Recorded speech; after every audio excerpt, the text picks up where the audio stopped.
Okay, let's take a look at the Colonial Viper from Battlestar Galactica, made by Mattel in the late 70s.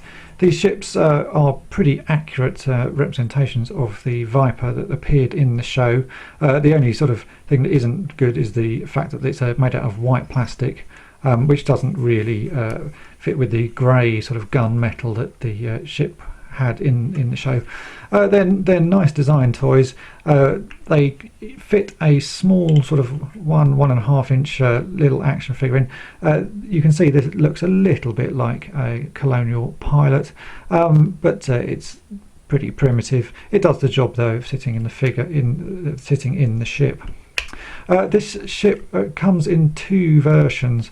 The early version has a missile that fires out of the front of the ship. Let me fire that again. There you go.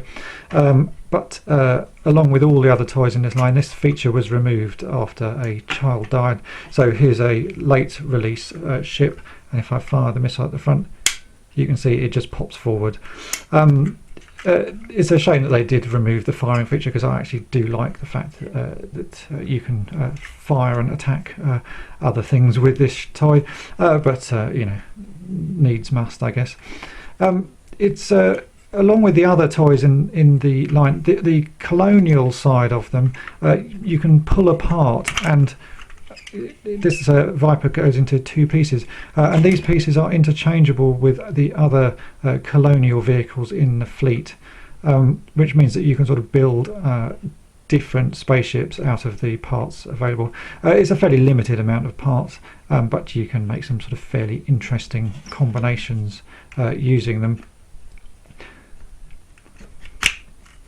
As with a lot of these toys from the 70s, it's made from a fairly sort of hard, cheap plastic, and you'll see a lot of staining. This one, the glue marks have stained, and also yellowing in the sunshine. This is not uncommon with toys of this age, and doesn't really affect the sort of the overall look of them. The Viper's wings you can fold about. I'm not really sure why they did this feature, because the ship just looks a bit stupid with these floppy wings, but it's an added gimmick, I suppose. Overall, they are very nice toys.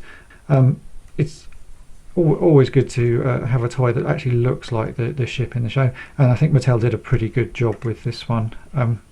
They're still fairly easy to find, not the rarest of toys about, and certainly worth picking up if you see one.